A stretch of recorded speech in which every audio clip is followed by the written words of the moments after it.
Sans eux, Israël ne serait pas né. Retour sur le parcours des grandes figures qui ont fait l'État juif. Une émission présentée par Eve Bocara.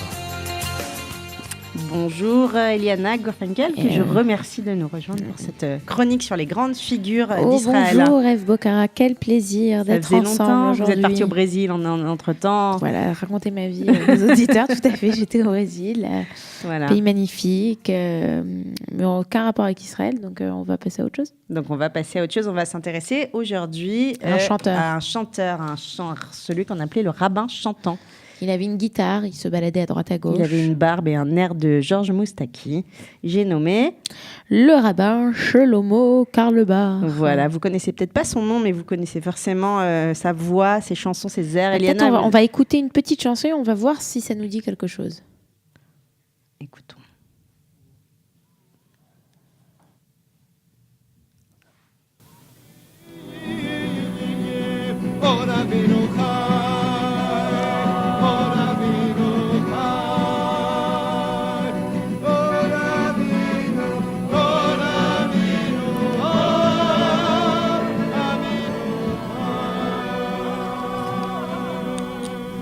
Alors là, c'est une chanson quand même très très connue. Ah voilà. Là tout de suite, c'est plus clair. Allez, on fait la hora.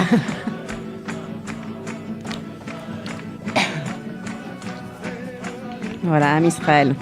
La chanson hyper connue du Rav Shlomo Carlebach, qu'il a d'ailleurs composée en l'honneur des Juifs russes qui à l'époque ne pouvaient pas passer le rideau de fer et qui étaient donc bloqués en Russie. Alors, avant de parler de la Russie, lui, Shlomo Carlebach, bien qu'il ait qu'il a été connu comme un rabbin américain, il était avant tout quelqu'un qui est né à Berlin. Oui, absolument. Il est né à Berlin. Il est né d'un père. Alors, il va être un peu le symbole des juifs hippies, Carlebach plus tard. Mais il n'est pas né dans une. Il n'est pas né dans une famille hippie, on vous le confirme. Pas tout à fait. Il est né en 1925 à Berlin, vous l'avez dit, et son père Naftali est rabbin orthodoxe à Berlin. Et puis sa famille, elle va s'installer, elle va bouger un petit peu, elle va fuir la montée du nazisme. Mais avant ça, elle va s'installer, elle va envoyer le petit Shlomo en Lituanie, où il va étudier dans une yeshiva. Et c'est seulement un peu plus tard que lui et sa famille vont s'installer en 1938 à New York. À New York, voilà, ils vont quitter l'Allemagne nazie, les Carlebach, et son père va prendre, ce qu'on rappelle qui était rabbin, va prendre la tête d'une petite synagogue new-yorkaise à New York. À New York, voilà une petite. Je me suis dit, si je la prononce, je vais me tromper dans la prononciation, donc je vais laisser Eliana le faire. Où ça, la petite le nom de la petite synagogue. Kehilat Yaakov. Voilà. Donc voilà. Dans le Upper West Side, puisque c'est la 79e rue, donc c'est le Upper West Side. Voilà, donc ils vont échapper au nazisme. Sous le père de Shlomo, Naftali va mourir en 1967, et Shlomo et son frère jumeau Eli Chaim vont prendre tous les deux la tête de la petite communauté juive de la synagogue où officiait leur père. Alors, une histoire assez intéressante avec Shlomo Carlebach. En fait, quand il est arrivé aux États-Unis, il ne parlait pas anglais. Et pendant de nombreuses années, quand il vivait aux États-Unis, il se débrouillait en yiddish, puisqu'il était dans la communauté juive, il n'avait pas besoin de l'anglais. Et c'est véritablement tardivement qu'il a appris l'anglais. Alors, imaginez-vous, c'est un petit peu comme les Olim quand ils arrivent ici. Ils parlent une langue, le français, l'anglais, etc. Et puis pendant de nombreuses années, ils habitent dans un endroit où ils ne comprennent pas. Il est arrivé à 14 ans, on rappelle, aux États-Unis. Il est arrivé à 14 ans, mais il est reparti en yeshiva. Et quand il est revenu quand il avait une vingtaine d'années, il ne parlait pas véritablement. Il ne parlait pas l'anglais. Et aussi une autre chose sur Shlomo Carlebach, il est connu donc pour avoir composé des dizaines, voire plutôt des centaines de chansons. Et en fait, il n'a jamais appris à jouer. C'est-à-dire qu'il était autodidacte, il ne savait pas lire les notes et il se laissait aller avec sa guitare. Voilà, alors avant de devenir ce chanteur hippie qu'on connaît, ce rabbin chantant, il est rabbin, donc on vient de dire qu'il va prendre avec son frère jumeau la tête de la synagogue, la petite synagogue à New York. Et Eli et Shlomo avaient étudié effectivement à Brooklyn. Et ils vont sortir diplômés rabbins en 1954. 5 ans plus tard seulement, son premier disque sort. Et on va écouter, je pense, un petit bout d'une de ses chansons pour se remettre dans l'ambiance, sortir des synagogues et revenir à la musique.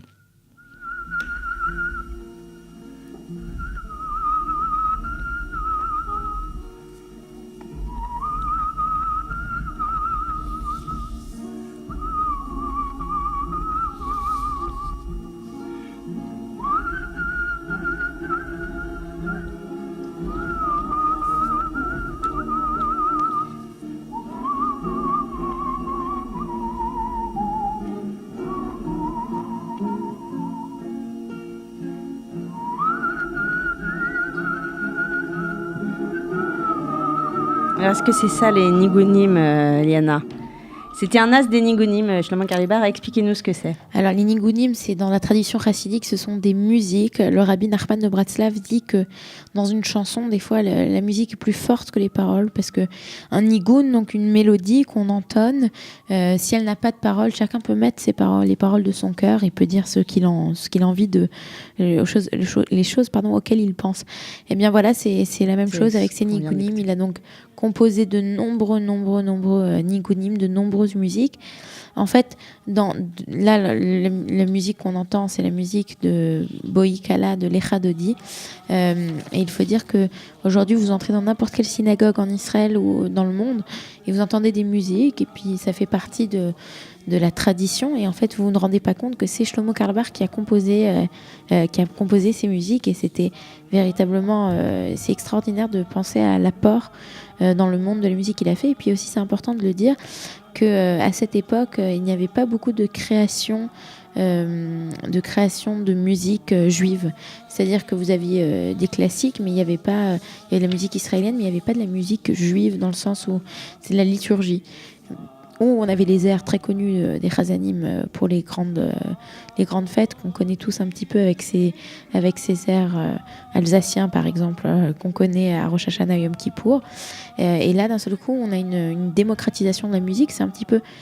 Quelque part, on peut faire un parallèle assez intéressant entre Shlomo Carlebach et le mouvement rock aux États-Unis, avec cette démocratisation, l'utilisation de la guitare, et le Woodstock juif, ce serait Shlomo Carlebach qui, lui, donc, a pris sa guitare et très rapidement a composé des mélodies qui rentrent dans la tête, et aussi il a fait aussi une grande révolution, puisque grâce à ces musiques, on a créé ce qu'on appelle des minyanim Carlebach, donc c'est des offices de prière qui suivent ces musiques, et c'est une sensation complètement différente des sensations habituelles de prière qu'on connaît. Alors, on rappelle qu'en 68, on apprend sûrement à pas mal d'auditeurs qu'en 68, il va créer une synagogue à San Francisco qui va nommer The House of Love and Prayer, qui va attirer pas mal de juifs athées.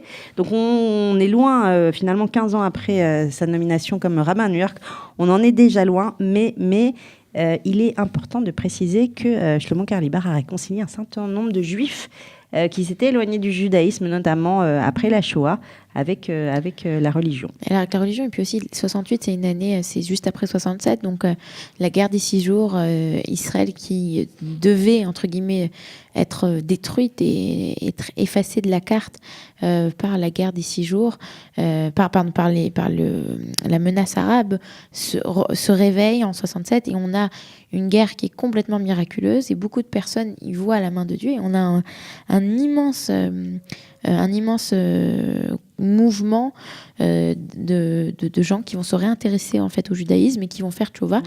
Et il fait particulièrement partie de ce mouvement. Il y a plusieurs figures assez intéressantes à cette époque-là. Il y a le Rav Meir Kahana, qui est dans un tout autre domaine, mais qui va aussi influencer énormément la communauté juive américaine. Et en l'occurrence, Shlomo Carlebach, il va aussi influencer cette communauté juive par sa musique, par ses chants, par ce lien avec la neshama, avec l'âme. Voilà. On va l'écouter, je crois, encore, Shlomo Carlebach. On ne s'en lasse pas, c'est joli. C'est joli.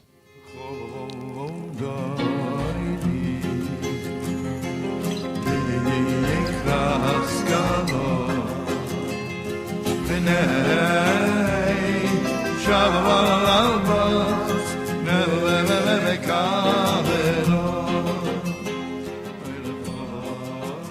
Alors Shlomo Karlebar, on l'a dit, était lié à Israël. Il a fait son premier voyage en Israël en 59. Et puis, il va revenir régulièrement. Il va notamment devenir très populaire en Israël et il va participer au festival annuel de chansons chassidiques. Voilà, et à cette époque, en Israël, on a un machazemer, ce qui pourrait être l'équivalent d'une comédie musicale qui s'appelle Ish Chassidaya. Donc, il était une fois un chassid. Et ce machazemer, cette comédie musicale, va en fait mettre sur le devant de la scène eh bien, tout ce monde de la musique juive traditionnelle. À nouveau, ce n'est plus la musique israélienne, mais la musique juive traditionnelle. Et bien entendu, Karl Barth, qui va séjourner, qui va habiter de nombreuses années en Israël.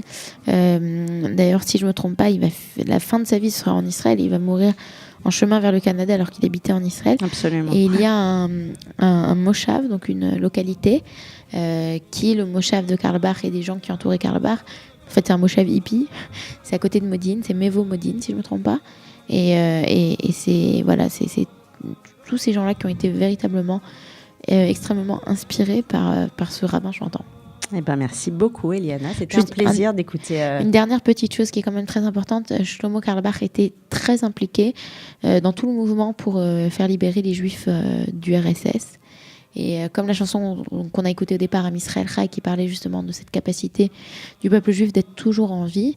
Et en URSS, on se faisait passer de façon secrète ces enregistrements, ces musiques. Les gens apprenaient ces musiques. Et en 89, alors qu'on était déjà dans la période de la perestroïka et à la fin le début de la fin de l'URSS. Eh bien, il a fait des voyages il a fait des voyages en URSS. Il allait chanter beaucoup là-bas. Il allait beaucoup chanter et c'est sûr que pour beaucoup de personnes à qui on leur avait privé en fait leur identité juive, eh ben, c'était une bénédiction immense de pouvoir rencontrer Shlomo Karl Barth, qui non seulement il chantait, mais il racontait aussi beaucoup d'histoires, des histoires chassidiques. Il parlait dans ses concerts. Il avait l'habitude de parler en chantant et de raconter beaucoup de choses. Et donc il parlait comme ça et c'était très impressionnant et c'est sûr qu'il a eu un impact sur énormément de personnes. Eh ben, on a été ravis de partager ce matin la vie et la musique de Shlomo Karl Barth et à très bientôt. Eliana. Merci. Sans eux, Israël ne serait pas né. Retour sur le parcours des grandes figures qui ont fait l'État juif. Une émission présentée par Eve Bocara.